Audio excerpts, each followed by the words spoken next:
Polybag ব্যবহারে আজ থেকে শুরু হয়েছে নিষেধাজ্ঞা। এ নিয়ে আরো জানাতে বরিশাল থেকে যুক্ত হয়েছেন সহকর্মী আলামিন।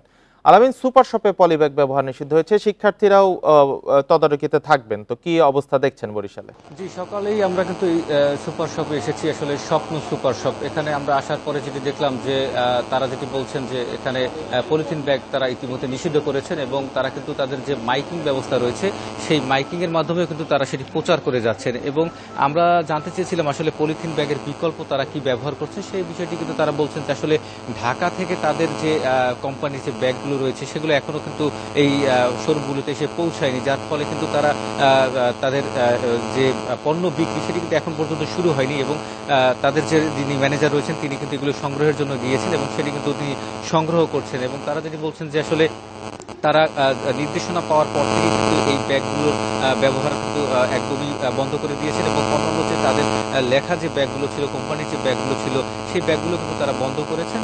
এবং যে সরকার যে নির্দেশনা দিয়েছেন সেই নির্দেশনা মোতাবেক তারা সেই ব্যাগগুলো ব্যবহার করবে। তবে বরিশালের যে এই